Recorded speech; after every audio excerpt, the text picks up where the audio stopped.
Do you want to turn your light on or is it already on? Yeah, thanks for that. We are it's, live it's now. not on. Oh, great. Okay. This is great. There we go. So much better.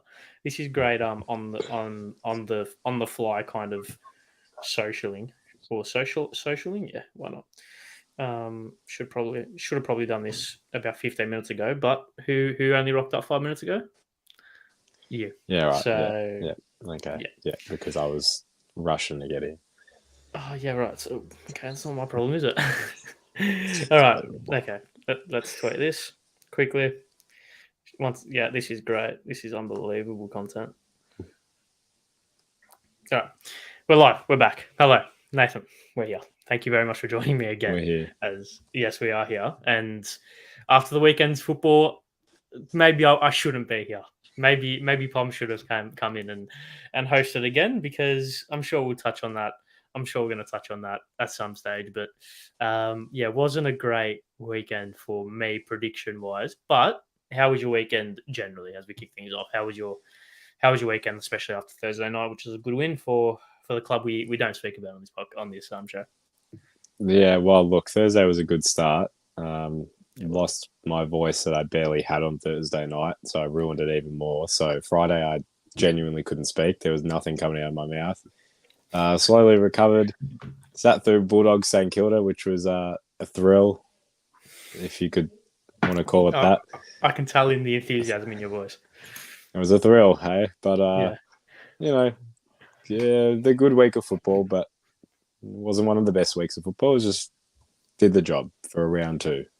Yeah, it did. It did. I think we've had a pretty good start to the season in terms of maybe not entertaining games, but like talking points, as we'll touch on now, and also making me look like an idiot.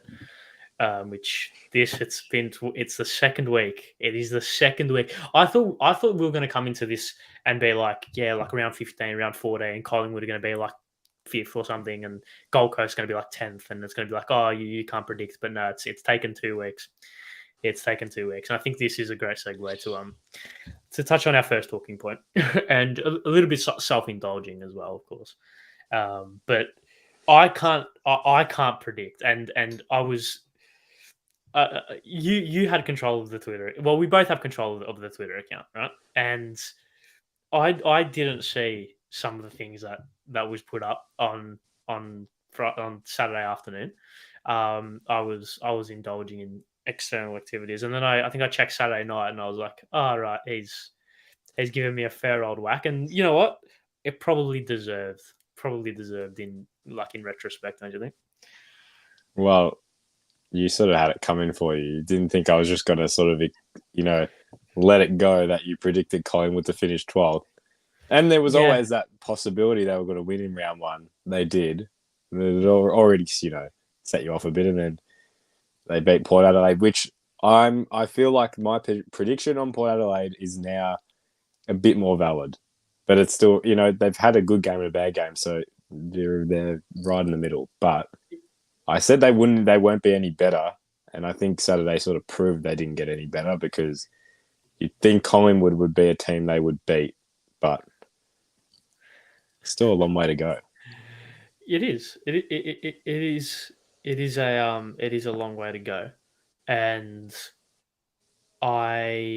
it's a long way to go, and I'm clinging on to that for dear life, because it wasn't only Collingwood; it was 3 other teams, and 4 teams in total, in which I think I've predicted horribly wrong so far. Horribly wrong. Collingwood was one of them, and we'll speak on them.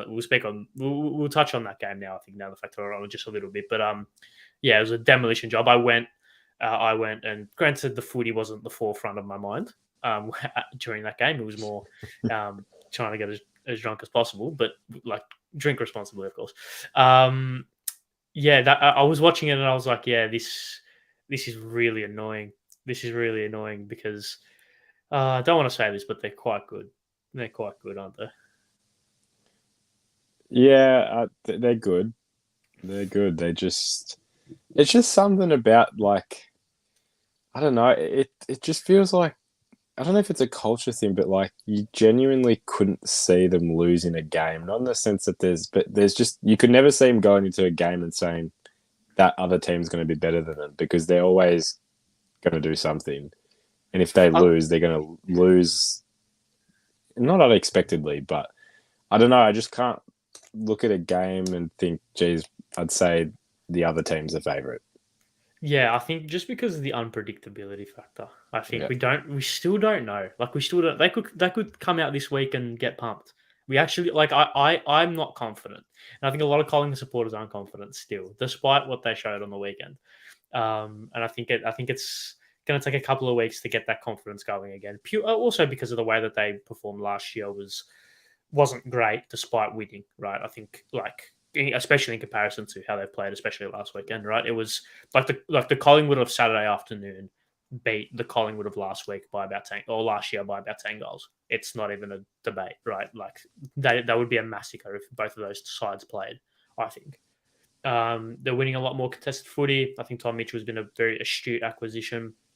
So is like McStay's given them a remnants or at least somewhat of a focal point in which their smalls, Bobby Hill in particular, can buzz around. The defense, Billy Frampton held up well, which shocked me considering how all the reputation he's got as a defender. So yeah, yeah.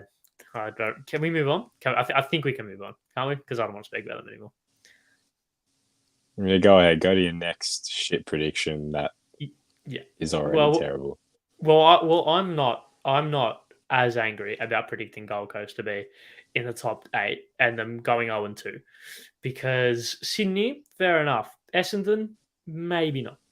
Maybe not. If Gold Coast were going to be top 8, they should really be winning those games. And I feel like I'm kind of handcuffed now. Like I need Gold Coast to win every game. Like I've got a reputation on the line. That's not for some reason.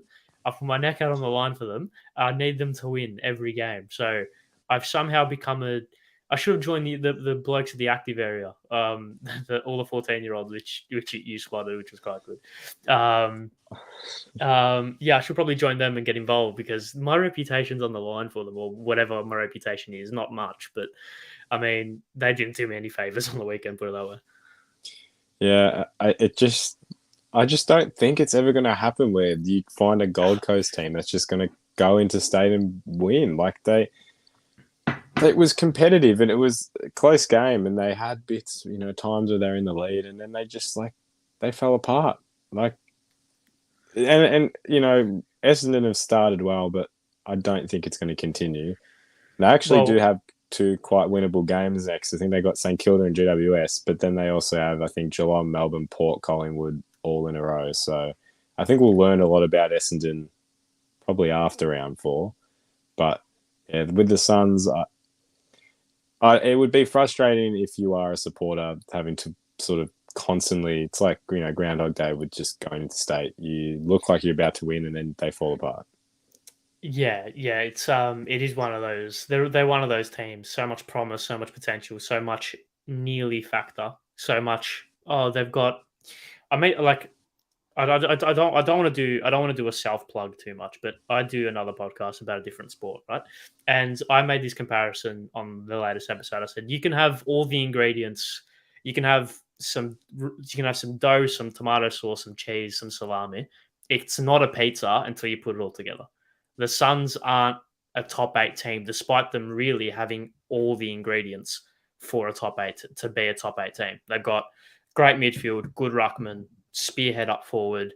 The defense, while there's no while obviously Stephen May was the standout player. Yes, Terry, it is the 2 Foot Attack podcast. Thank you very much. Yeah, so while actually I'm gonna keep that up there. So while while yeah. So yeah, he's done favors there. He's done very shameless. Has this whole 9 minutes not just be me being self-indulging about how I can't predict, and I think it's on brand. Anyway, yeah, while they don't have like a staple fullback or a staple defender like many sides do, they have a lot of ingredients to be a top 8 side, and they just aren't putting it together. Last year was a big chance for them. They were there and abouts, couldn't quite have it click towards the back end of the season. And for a side that normally starts pretty well, I'm pretty sure they have a track record of starting seasons okay. going zip into granted the Sydney game, I think the performance was more concerning than the result, but the Bombers game was not great in the slightest. It doesn't help they've got to back it up now against Geelong, who are also 0-2, which we'll touch on that later. But it's just Essendon was a must win for them. If they were serious about making the top 8, that was a game they had to win, and they failed that hurdle again. But there's still a few more Melbourne games to prove himself. But I feel like Essendon's one of them that was probably going to be the easiest of those Melbourne games. Yeah, definitely one of the easier ones for sure. If we're gonna segue beautifully again to Essendon, which was another side in which I predicted to finish 5th from bottom, and they're in the top 4. And gee, it's going great for me so far. And there's another club who I actually predicted to finish worse than Essendon, which we'll touch on next. But I think it's how much credit are we going to give the Bombers, considering that they played against witches hats in the first round, and they played against a Suns side that can't win away from home in the second rounds. How much credit are we going to give them? Not much, because I did not really think I didn't think I saw a new Essendon team. It looked pretty similar to last year. They struggled on Sunday for the most part, and they had bits, but they were struggling to beat a Gold Coast team who struggles to win in Melbourne and doesn't really ever come and perform. And they nearly got over the line if it wasn't for an awful last quarter. And I mean, it was Hawthorn round 1. So we expected Hawthorn to be bad, but they're bad. They're really bad. So, I'm not giving Essendon much credit, and I do think it will unravel at some point. And like I said, there's a 6-week block after round 4 that I think could absolutely turn them the opposite direction. Yeah, it's not like you to be pessimistic at all, which is good for a change. No, mate. This time it's not about Carlton, so there you go. If we're gonna there we go. If we're gonna touch on their next 6 weeks, I've got the Saints, the G, GWS at Marvel, then they've got Melbourne, Collingwood, Geelong, Port Adelaide, Brisbane, Richmond. That is that is full on. So non-stop.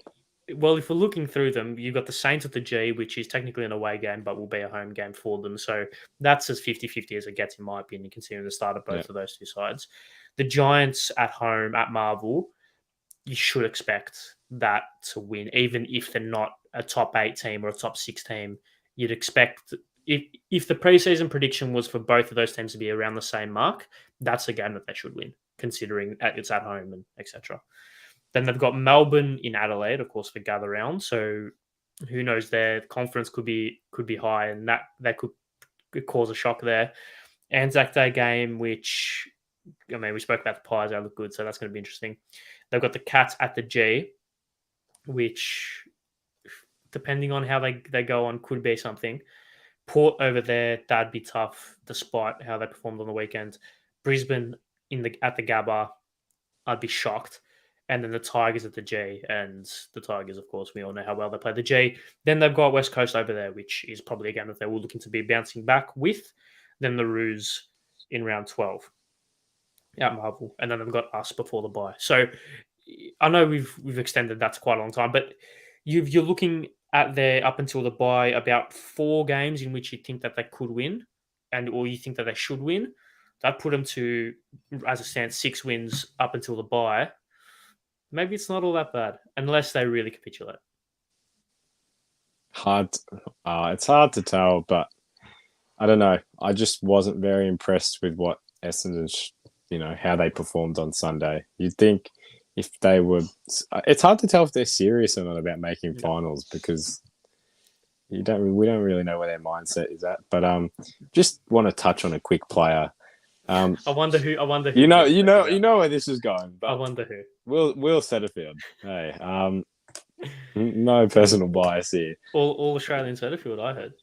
Someone said, I don't know. 6 Brownlow votes for Setterfield is what I've heard in the first 2. Brownlow Setterfield with Norm Smith. He's just. It Coleman makes me sad that he's in those colours, but it's good to see Will doing well until they face Melbourne and he disappears. But it's good, isn't it? It's good to see. It is good to see. Not putting much faith in your boy, are you? Not putting much faith. Well, look, if he couldn't fit into a Carlton team that finished ninth, I don't know. I mean, yeah. Probably says a little bit about him. Yeah. I mean, look. Oh, we're not going to count round one, and we're not going to speak about Hawthorn this episode. We don't have Hawthorn on the run sheet, but they aren't. They're bad. They're bad. Yeah, They're really bad. Anyway, we're going to finish up my self-indulging with St Kilda, and a team that I actually predicted to finish in the bottom four, and now once again sit in the top four, and have beaten 2 top 8 sides from last year. So that's probably the worst one. I know Collingwood was bad. I think this may be a little bit worse. Maybe. Actually, no. Nah, Collingwood tops it. Nah, because look, St Kilda still has the potential to go haywire because it's St Kilda. Very similar to Carlton. I've seen it. They can just turn at any time. Collingwood, you've no, Collingwood was bad. Yeah, I agree. Thinking about it, but hey, it's still early. I mean, we look at us last year. Look at us last year. So, Anyway, St Kilda, they actually look good. Like I know we spoke about the Bombers and how like they won, which was great. But St Kilda actually look good because they beat Freo, who I know well. Freo and the Dogs, who we're going to touch on a little bit later, both of them. 2 sides have gone 0-2. I understand that, but what was it? I think they copped 1 goal in like 99 minutes of footy or something like that across both the back end of round 1 and the start of round 2, something along those lines. They kicked, I can't remember what it was, maybe 8 goals to 1 in the second half on the weekend, something along those lines.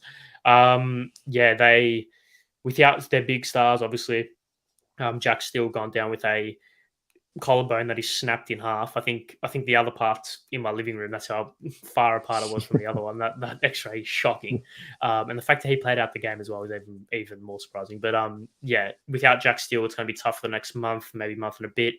But they've done it so far without arguably probably the most important player, most influential player in Max King. Can they sustain this? Or I know that's the question that you put down on the run sheet. Can they sustain this, or is this kind of the new manager bounce, new coach bounce, high energy early in the season, etc., etc.?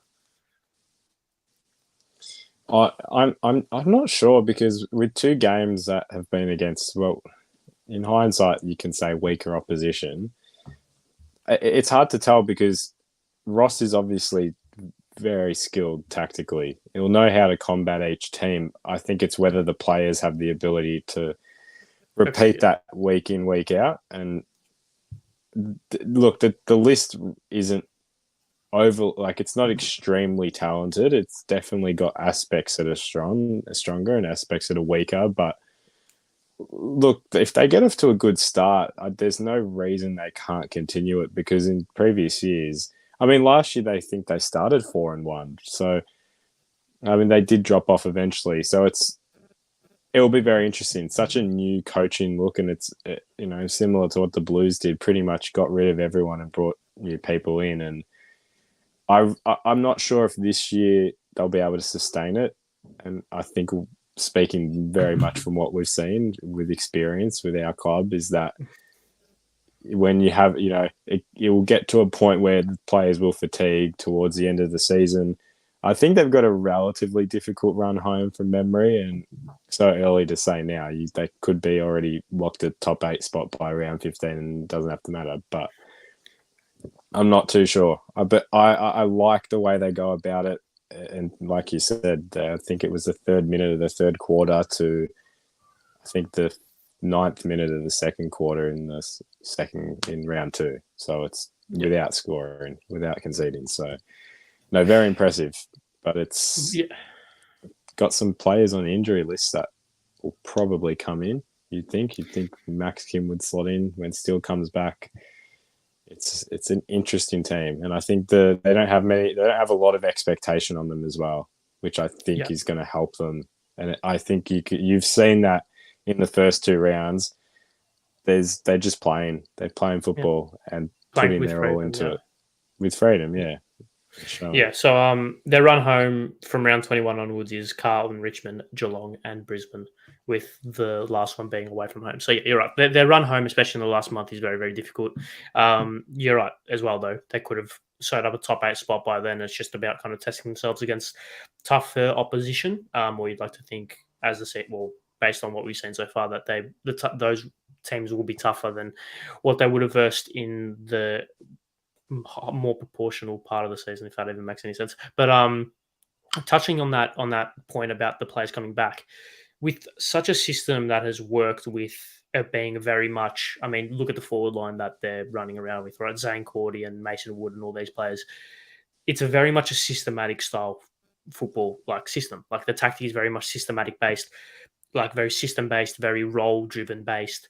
Would bringing in a lot of their injured players, some high profile like Max King, others not as much, would that kind of, do you think that could interrupt their flow and their momentum at stages?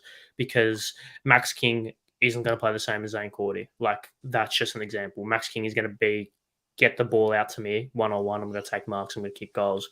Whereas Zane Cordy is almost like, I'm just happy to be here. I'm just going to do a role. Whereas, like, it's a little bit different expectations. So you think Ross has the ability tactically and also the soft skills to kind of aid that transition, but it will be interesting to see. Will be very interesting to see. And they're a side, like you said, playing with freedom so far. As the season progresses, say they get to the bye and they're sitting in like 5th place with, I don't know, what would it be, like 9-4, no, 9-3 or 9-2 or 8-3. Maybe the expectations start to creep up on them, like it happened last year with Carlton, and then it could peter away. Maybe injuries help, don't allow them to continue that, or maybe teams figure them out. Do you think that's a possibility? Do you think the system is complex enough to be sustained throughout the season and not be kind of figured out? It will get figured out, and it sort of goes back to the whole talent thing. You compare it to the 09 and 10 teams, they had the talent to sustain it, and it was very hard to beat them just based off the players in the team. Whereas I feel like, I don't know, I feel like it's much easier to beat the players in this team. So it'll be interesting. But I feel like if they lose to Essendon this week, the wins in round 1 and 2 will sort of mean nothing. And you will sort of look back and think, okay, like, was it just a little bit of it? Was it just a good start and that's it? But look, I haven't showed a lot of love to Essendon this episode, I must say. Yeah, once again, being very pessimistic, very not on brand for you. Consider like the well-known optimist. Well, you look, are. So, you're the optimistic side of this podcast, and I'm the other. So look, I don't think I'm that. Anyway, but we're just touching on their injury kind of issues. Billings, Caulfield, Ollie Houghton's out indefinitely. Zach Jones, Max King, Tim Membry, and of course Jack Steele. Some big outs and some big players to come back in could potentially upset some of that momentum that they've been garnering. But that's enough of hanging shit on me. Surprised you've been relatively tame towards my shit predicting ability. Although pre-recording, you were harsh. I gave it to you on Twitter. And look, if you're listening, I will be doing a retweet of Ari's little clip of Collingwood's prediction every time they do win. So it will always be a reminder. I'm going to hold you to that. You might see it 21 times at this rate, since they're... Don't. I'm not... You know what? No. Because I'll deactivate the Twitter account. If Collingwood go undefeated, I'll deactivate every single social media I've got. Yeah, the same as you'll become an accountant if Arsenal win the league, and Yeah, I will. It doesn't help that I can't count, but still. Regardless, for those who are interested, the Rest BA on Twitter, at the Rest BA on Twitter, if you want some hilarious content from. The thing is, you don't know if it's coming from me or it's coming from Nathan. So you're gonna. Although I think you could figure out. I don't think I'll be retweeting. You probably could. My predictions anytime soon. Put it that way. But anyway, let's move on. And let's move on to actually giving me some credit for once, because when everyone had this team finishing bottom 4, I had them 14th. So where's my credit? North Melbourne, 2-0. Clarko, Magician. They got away with one, maybe a little bit on the weekend, but how would you quickly surmise their very good start to the season?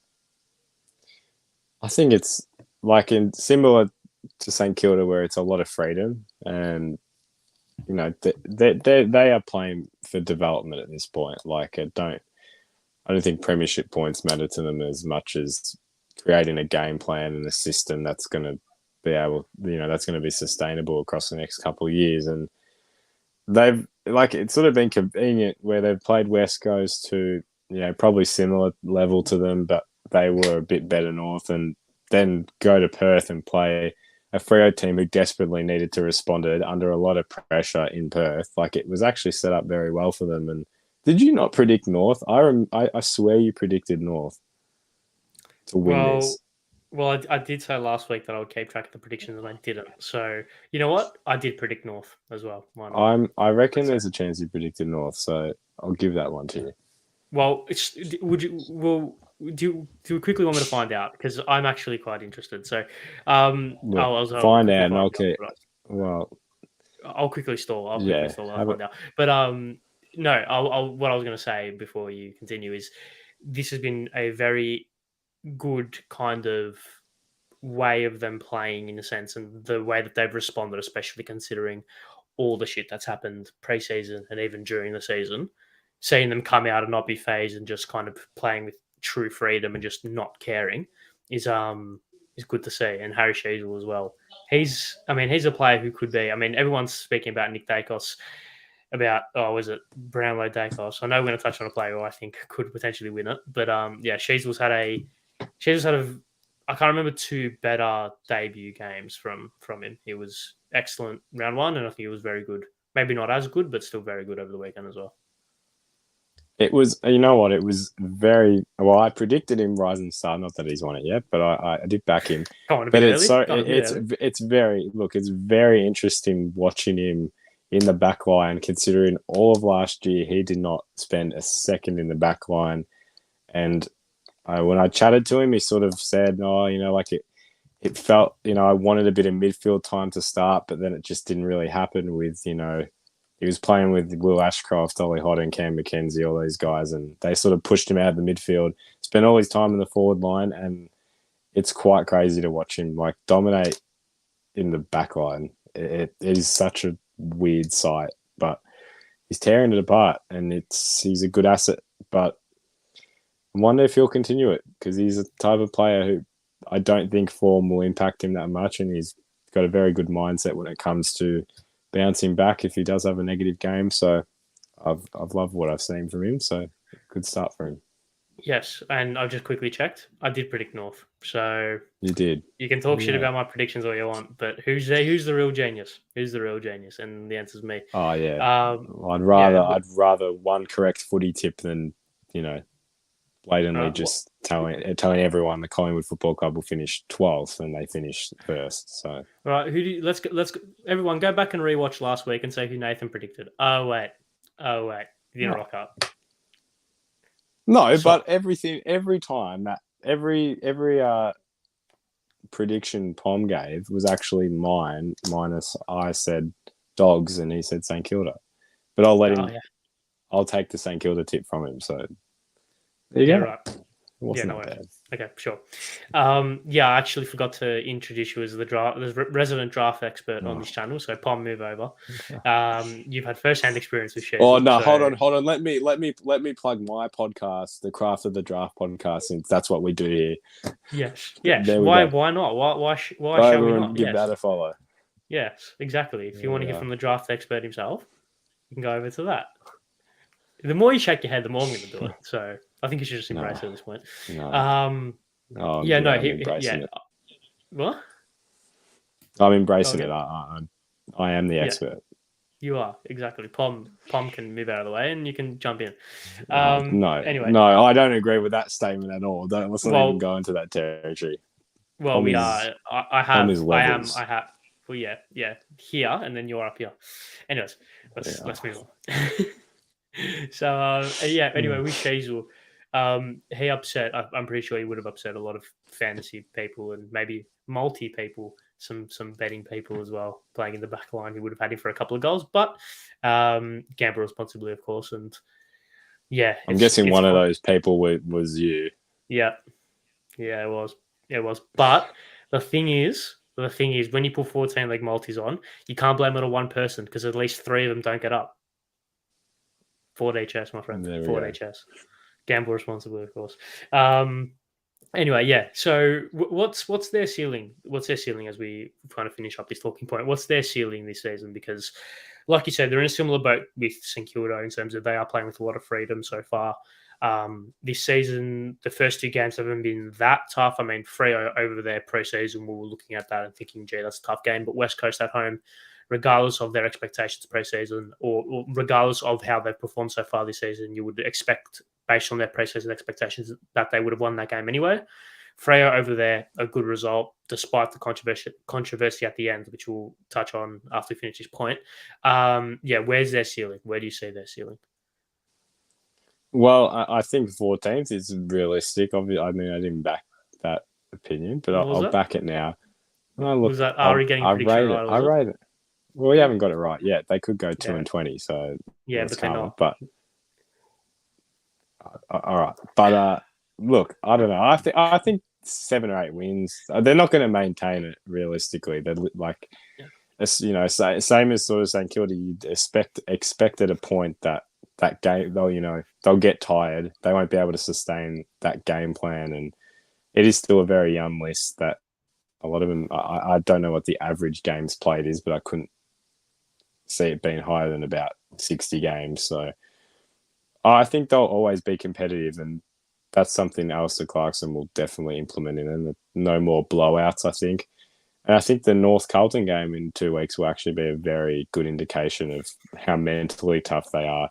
Because Carlton, as we know, don't like they will crumble if the opportunity is there. And I feel like Carlton never had any good times playing against Alistair Clarkson in the last couple of years. So it'll be interesting, but they're competitive, and I think that's from a supporter base. That's what you'd want from such a young team, not to get smashed each week. The club that shall not be named. I think that we should stop calling it Carlton because this. I thought this is a show where we don't get stressed, and you've made me think about the potential outcome of that game. And yeah, we all know what it could be. But Uh, anyways, yeah. Anyways, yeah. So finishing up on that, the way in which they won the game on the weekend, controversial. Of course, obviously 2 seconds to go or under 5 seconds to go, whatever it was. Kick deep into the Freo forward line, hack kick clearance away, goes out of bounds deliberate, quite clearly deliberate, would have been paid deliberate. However, the siren went on, before, after, during the ball crossed the line. No one really knows 100%. And they couldn't review it. They couldn't go to the arc and review it. They had to stick with their on-field decision. The on-field decision was to call full time and not allow the kick to be had, which probably would have at least tied the game considering where it was. Where yeah, what were your thoughts? What was your reaction? What were your thoughts about that game and what about that decision? I should say, did you think they got it right or not? I don't think they got it right. I think he had to call that deliberate. It's like just Juventus, Nathan. What? Look, it's in the seven. It's actually the first season Ronaldo went over. But What a just a fun surprise! fact What there. a But surprise! no, it doesn't even. It's got my name on the back. It hasn't even got Ronaldo on the I back. rate that But actually. I rate that. there we go. Back to our conversation, which Yes, was yeah. Freo.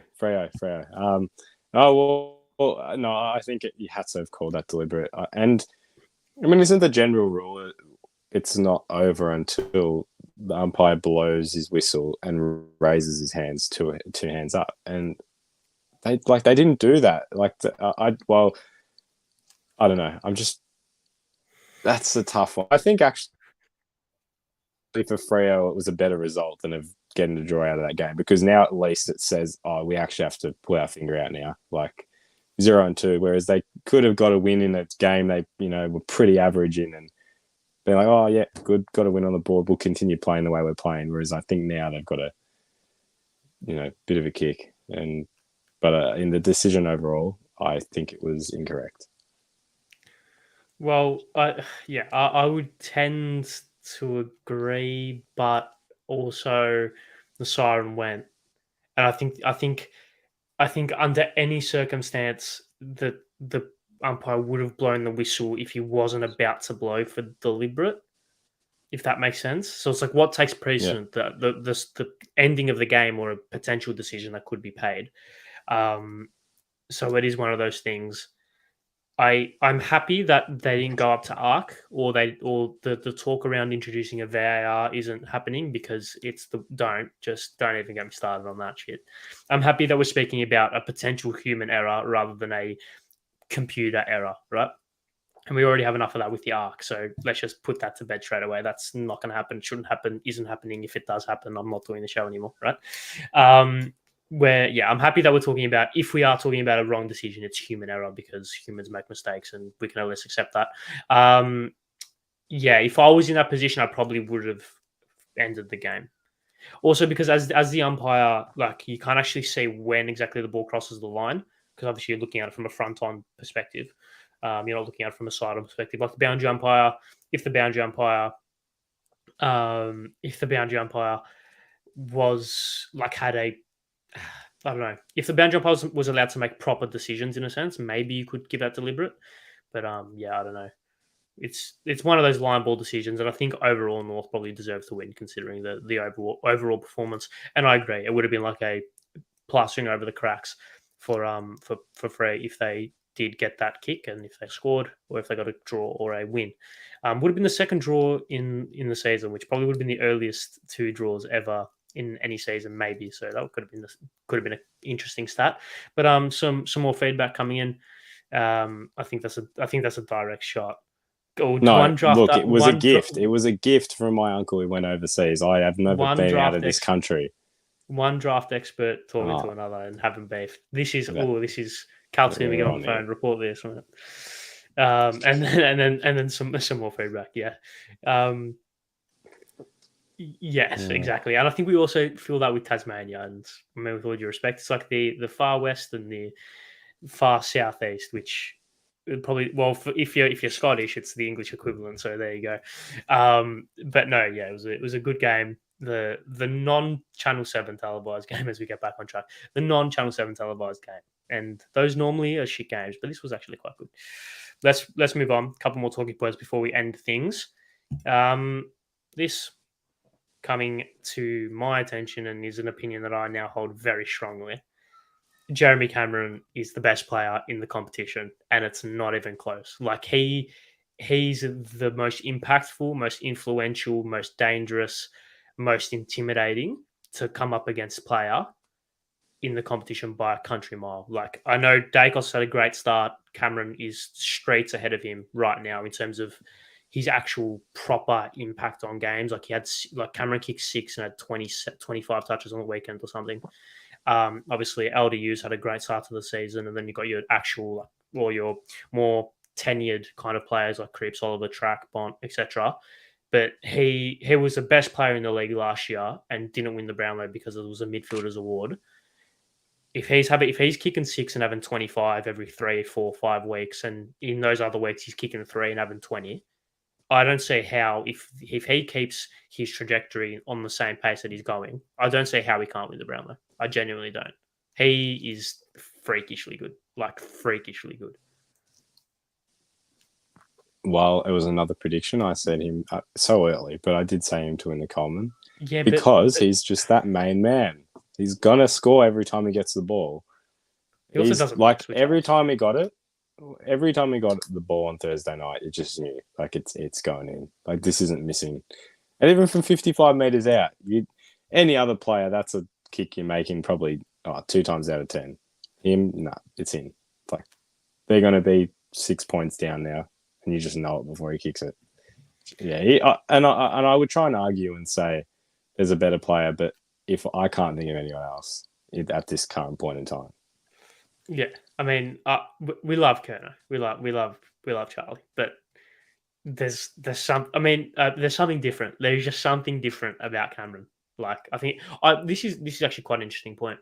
I think Charlie Cameron is Charlie Cameron. I think Charlie Curnow is the best forward in the game, but I think Jeremy Cameron is the best player. I don't know how that makes sense. That's a fair call. No, it does make sense because I think Curnow's got the best forward craft.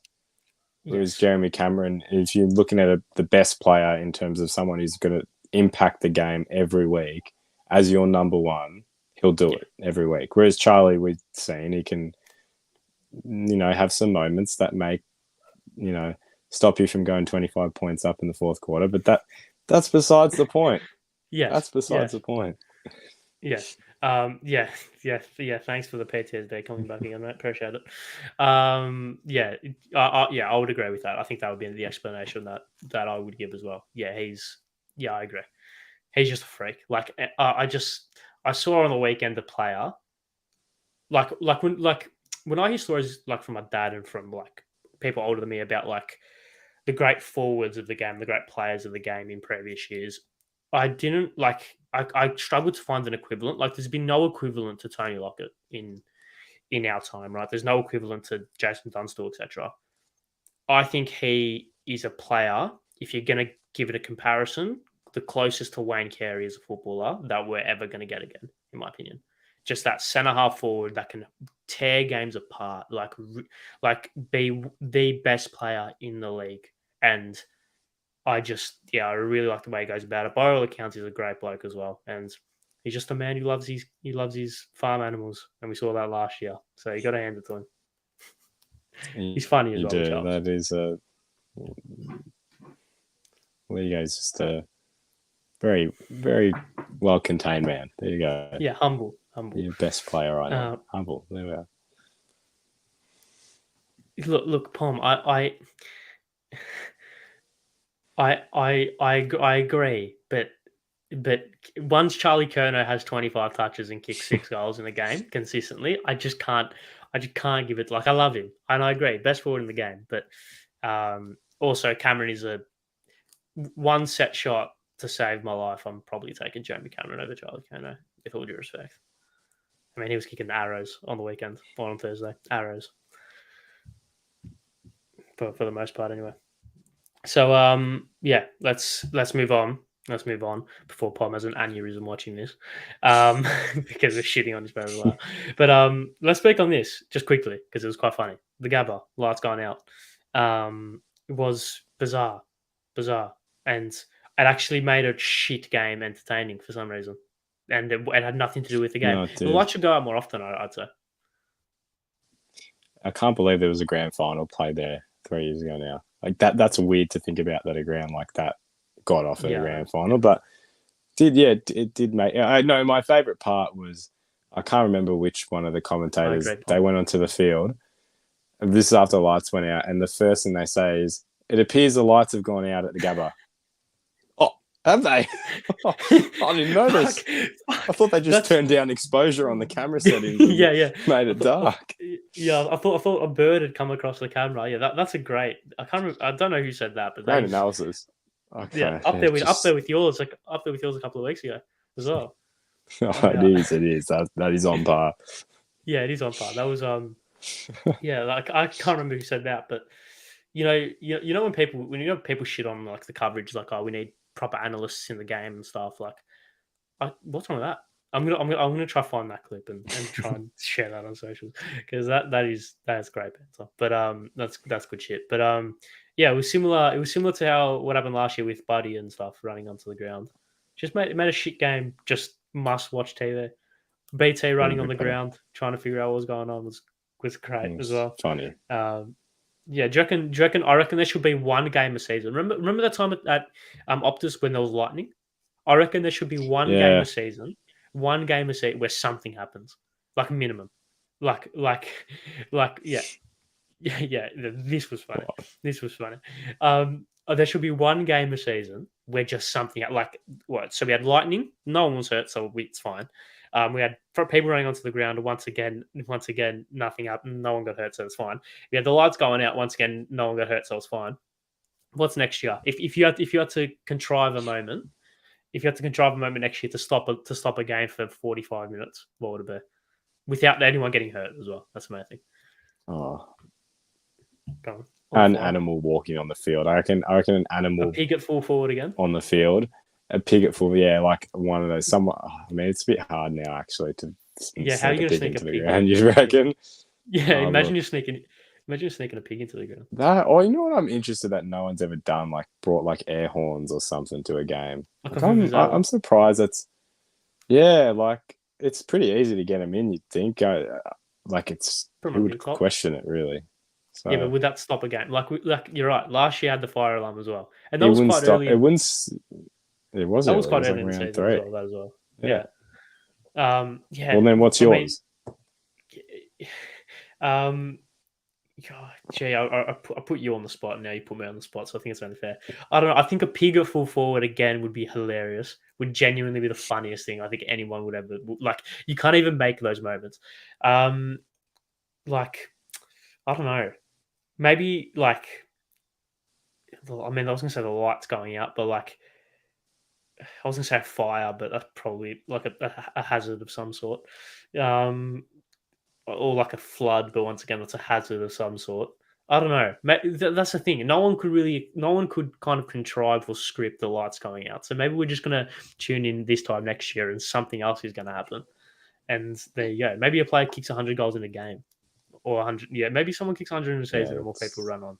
But yeah, it's yeah. Once again, yeah. This is also something that we probably should speak about. Thank you, thank you, Pom, for touching on it. Yeah, yeah. Quickly, actually, thanks. Oh, mate, Pom should make the run chase. He should be our producer for this show. Quickly, yeah. Well, that whole Daisy Pierce being barred from. Um, oh yes, quickly, yes.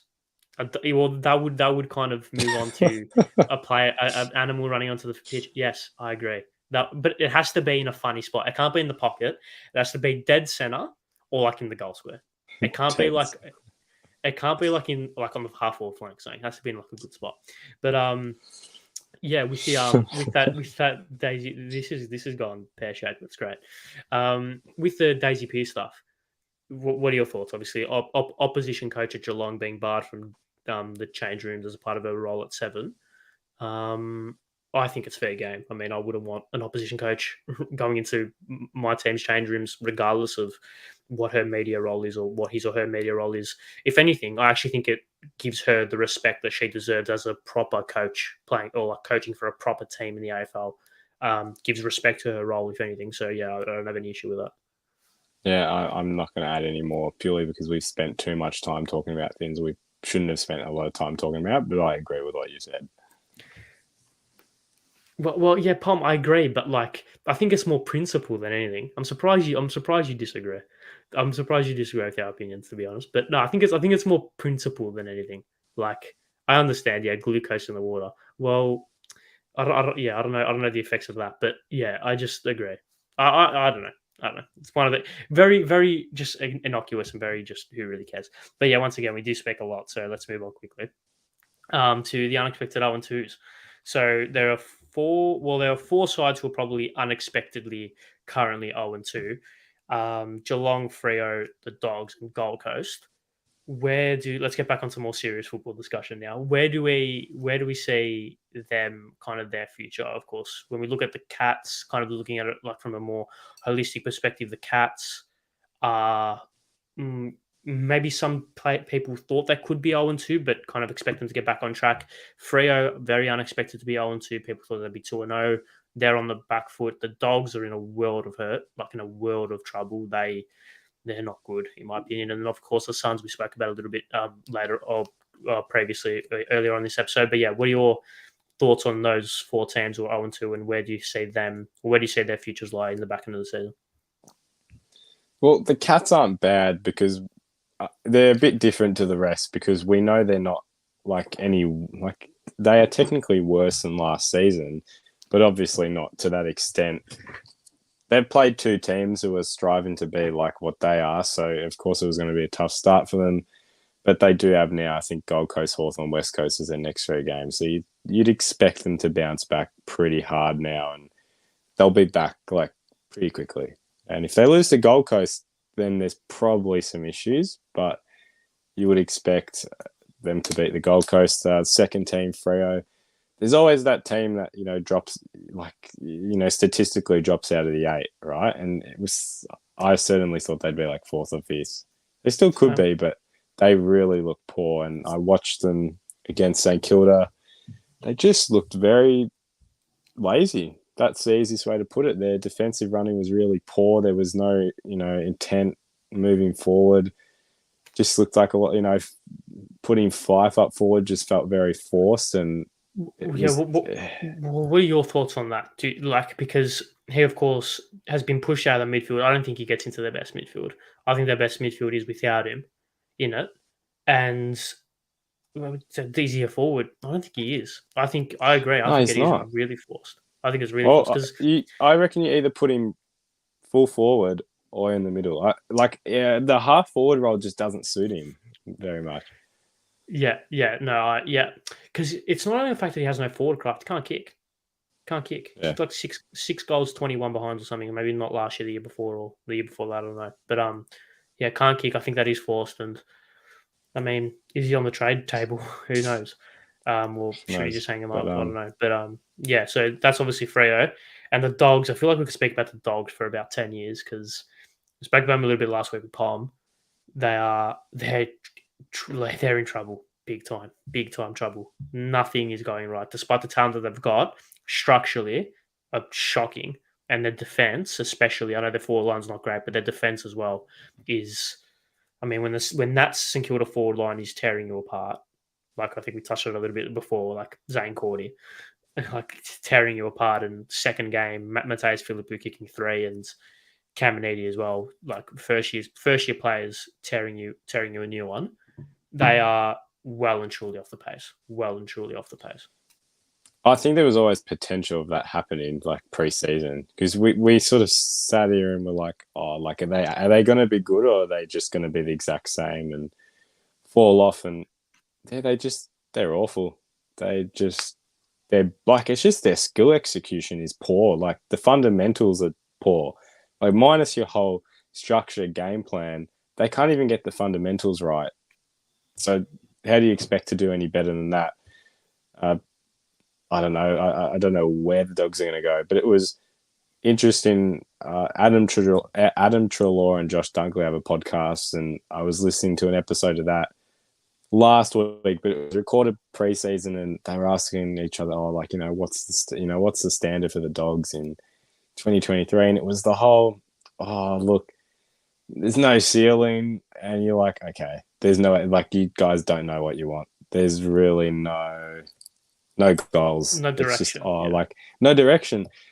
So I feel like it was evident there. Obviously, easier to say that looking back at what's happened now, but yeah, they're in a bit of trouble. But they also were like this last year and turned it around at points. So it's actually very.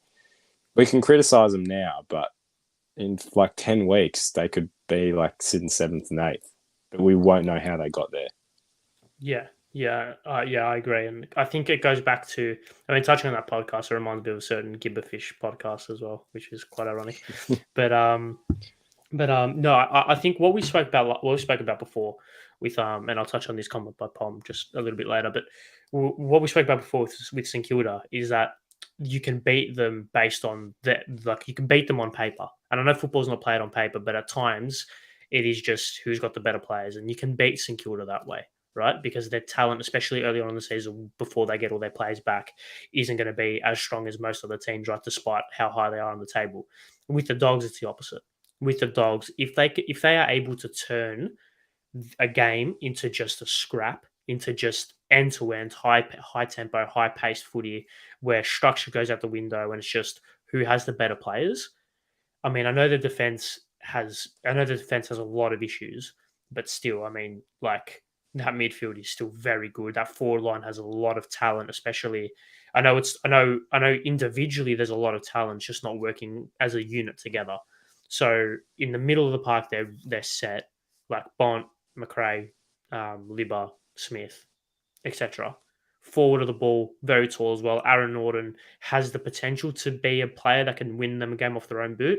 Jamara certainly has previously last year, and he's a player that just needs more consistency to do that to do it more often. We spoke about Rory Lobb and the rest of that for them last week, and behind the ball they got issues. But if they can turn it into just a goal scoring end to end kind of game, I reckon they could have the ability to just they could have the ability to just win games like that. In saying that, I do agree. They just aren't. They aren't kind of clicking. Pom, you should really be the producer of this show. Honestly, you should just just do all that, do all the admin stuff for us. It'd be great. Yeah, no, it's. I agree. Right now, it's not clicking, but I think it has the potential to. And I think going back to what we said about like what just touched on with their defense. Yeah, this is a great point. As soon as they come up against a forward line that has semi decent players or semi more experienced players, like we saw how easy Collingwood tore apart Port Adelaide. And Port Adelaide's defense, while it's not great, you've got Alia, you've got Tom Jonas, you've got Burden, you've got some okay players, better than the Dogs have got, especially defensively, like purely defensively minded. There could be a real tough night at the office. And then once again, I think his time's ticking. His time is ticking big time. Bevo's time's ticking because one premiership with this squad, 2 grand finals, probably a pass mark, but at times, especially in the back end of 2016 or after 2016, and then of course, like after 2016, of course, this year as well, not good signs for a list as good as what their list has been for the majority of pretty much half a decade or just close to a decade. You know, I don't know. I don't think you should go now because, like I said before, they have the ability to just turn the season around, and you might forget what's just happened. So I think it's definitely should be decided by the halfway point. But yeah, I don't think he'll stay. I think he'll eventually have to go. But didn't he sign a contract extension before? So yeah, okay. Well, that I mean, makes that it interesting, doesn't it? that payout is probably going to be. I mean, he can be living on a boat for the rest of his fun. life if he gets that payout.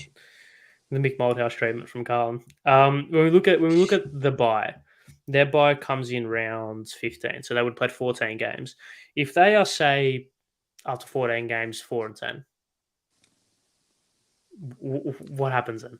I'd say anything lower than 500, as in anything lower than a 0.5 record. So even if that's what's that 5 and I can't do math. You do math. I'm the one who 6 and 8, right? That would be under 500.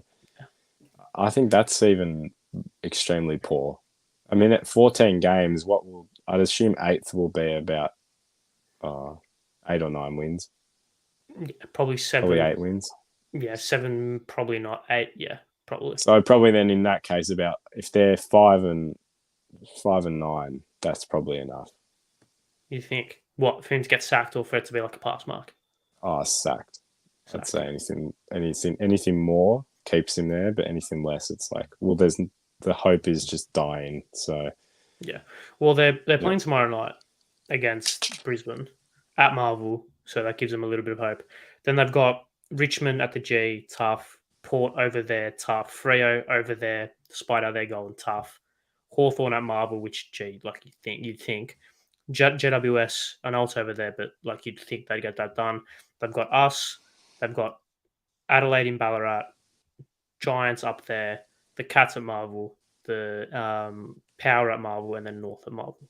So they've got a couple of games there where they should win. But then again, we all thought that they should have probably been we all probably thought they should have been at least 1-1. 1-1. Some people have them 2-0. So it's one of those things. We spoke about, and then finishing up on this, we spoke about the Suns a little bit before as well. Are you all that shocked by the 0-2, and do you reckon that they have? Do you reckon that they're fine and it's just like an early season blip, or is a struggle down for them already? Well, I predicted them 0-2 purely just because I thought Sydney would beat them, and I didn't think they'd win in Melbourne. So I thought they're probably going to be 0-2, and I just think it will be the same as every other year.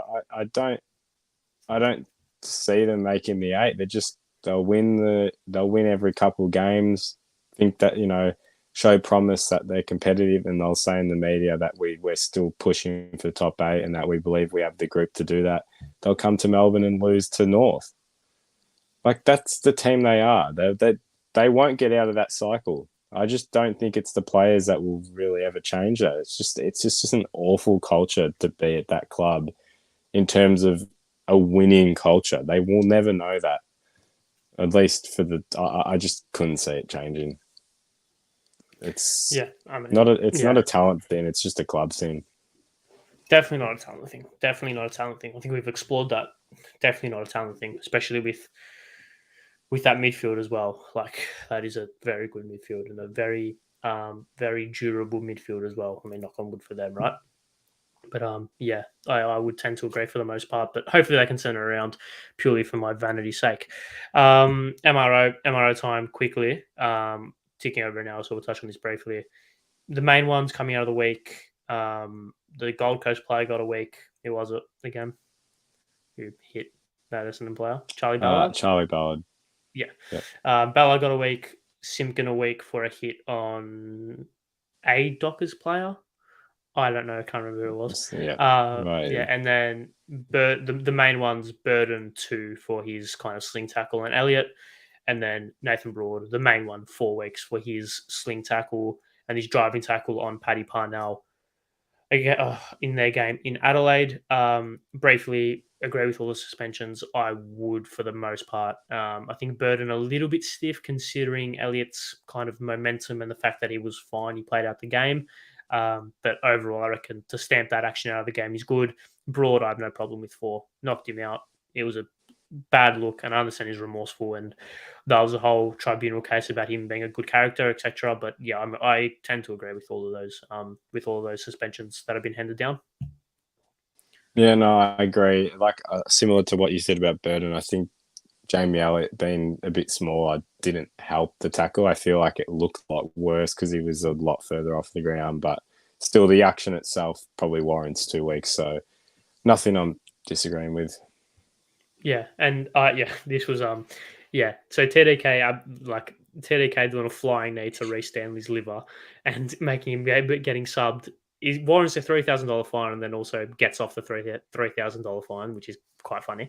And then and then Sean Darcy broke Mark Pitney's knee last year and nothing happened. So one of those things. But anyway, let's finish things up. Let's finish things up how we always do by previewing the rounds. Okay. Hold me to this. I will come back this time next week with both of our tallies, and I'm going to take Poms as yours, right? All the Poms are yours. They were. Yeah, sure. Yeah. Take Poms. Yeah, all of them. And I'll come back with our rounds it'd be all 3 predictions, and we'll keep counts for once instead of just doing this and not being accountable for it. All right, as we always do, no explanation because we don't have time for that. We don't have time for time wasters. Bulldogs Brisbane at Marvel. No, this is the only one I want an explanation for because I'm back in the Dogs. You're breaking the rules already. No. Because listen. Last year the Dogs started 0-2 and they played Sydney in round 3 at Marvel, and everyone thought Sydney are 2-0. They're off to a flyer. The Dogs are awful, and the Dogs beat them. It was a Thursday night as well. History will repeat, and the Dogs because Lions are pretty, average when they travel as well. So I'm back in the Dogs. That's the only explanation I'm giving. Just 1-word answers from now. Breaking the rules on the first one, and you complain that it's too long. That this show's too long. And now I'm 3 minutes. So there you go. I've got Brisbane. Brisbane for this one. Collingwood, Richmond. Collingwood. Just say it. Come on. Just say Richmond. It. Yeah, there we go. Hawthorn, North Melbourne. North. In Tassie. I would agree. Yeah. Giants, they who shall not be named. GWS.